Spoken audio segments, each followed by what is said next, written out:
The National Energy Regulator of South Africa has issued a license for the National Transmission Company, South Africa, to operate the country's transmission system.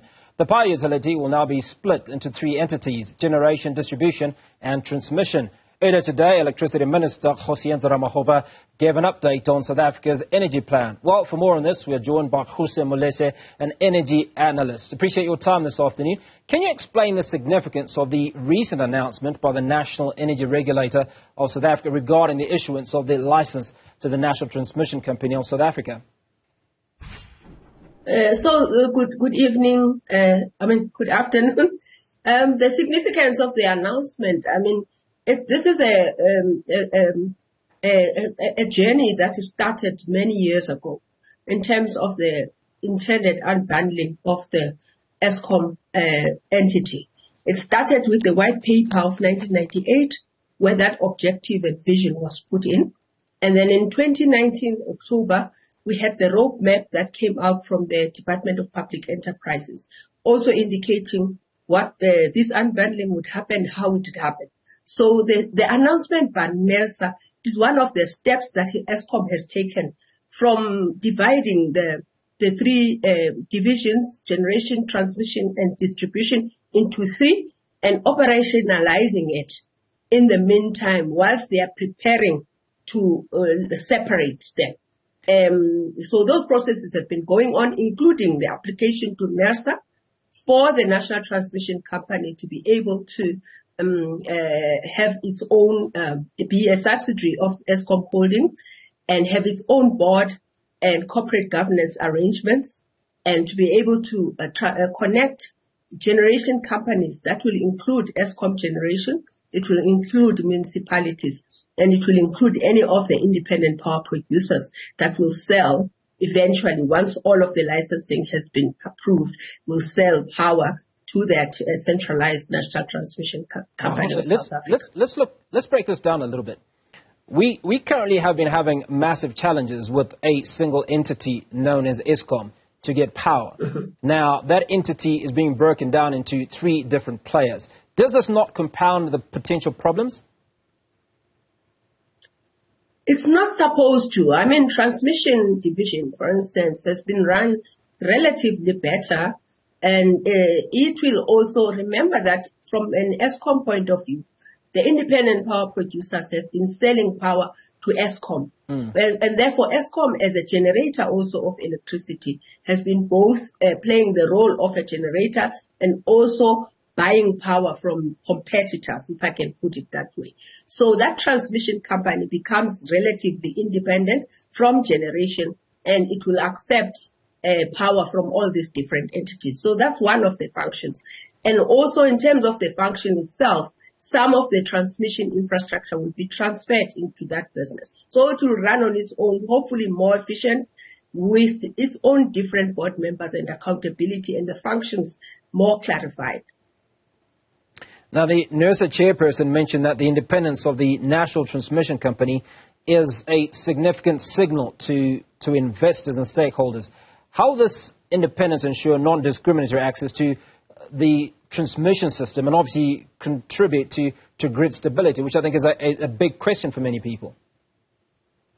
So the National Transmission Company, it will be a natural monopoly, still owned by government. And in terms of legislation, will not discriminate against anyone who, of course, there will be rules in terms of how one can connect. So if you are an independent power producer, for instance, and you want to sell power to a customer, you have to go through Eskom transmission infrastructure.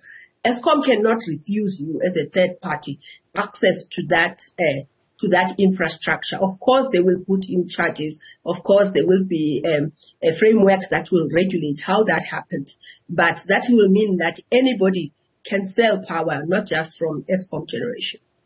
Now, the one conversation that we've been having, and certainly that the Electricity Minister has talked about, is the issue of municipalities not paying their dues. Now, how will this be dealt with? Who becomes responsible for them? And is it likely to put pressure on the municipalities to settle their dues?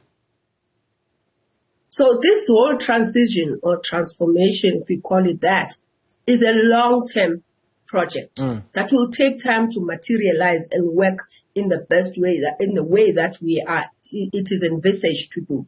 So this is, as the regulator has said, is one step towards that direction that will take a number of years to transition and to transform. So of course there will still be challenges with respect to, if they are not addressed, with respect to payments that the municipalities are supposed to pay to Eskom.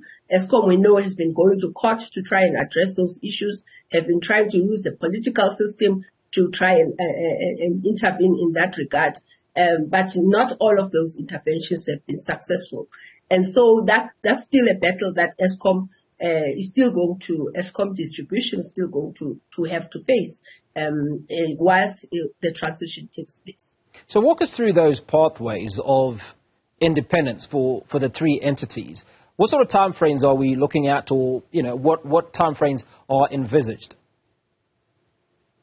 So the National Transmission Company is expected anytime soon, especially after the license has been provided to be on the road of starting now to get the staff of Eskom that's in the transmission division to sit within that subsidiary of Eskom and to set up the board, and then it will start functioning.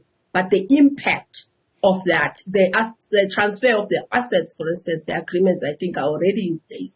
So that is the one that's going to be moving quickly, relatively quickly. Whereas the distribution system is also eventually going to be separated, but it will also have to go through a number of processes. It will take years for it to work in the way that's envisaged. Now, I want to touch a little bit on the electricity minister and the role that he's played. President Cyril Ramaphosa said yesterday that he's, hit the ground running and has done an incredible amount in stabilizing the electricity situation in South Africa. Are you of the same views? There are many role players in the industry that are trying to assist with respect to turnaround. Eskom being one of the critical ones. As you would know, when the new board at Eskom came in, they set targets of reaching energy availability factor, meaning availability of their plants that they have to increase in terms of percentage compared to where it is, to be at 60% from about 48%. And that's what they've been working meticulously at doing. Where the minister I think has been effective is to support Eskom in that regard, especially in terms of unlocking bottlenecks where there have been problems, including where Kusile coal-fired power plant, for instance, had to get approvals from the Department of Environment and Forestry, and his interventions there. So I think that the different role players are obviously playing their roles, and he has had a lot of energy that's put into, he's been accountable. So yes, he's had a positive impact in terms of what is going on. But let's bear in mind that the different role players, if Eskom does not get the necessary staff that is required, for instance, to do all the work that is required, that would not be a success. And if the minister doesn't come in from the regulatory point of view, from the government point of view, to support Eskom to do what they need to do, there wouldn't be much success. So it's a number of role players. Ruse Moleshe, appreciate your time. And she's an energy expert who was speaking to us about the unbundling of the Eskom into three entities: generation, distribution, and transmission.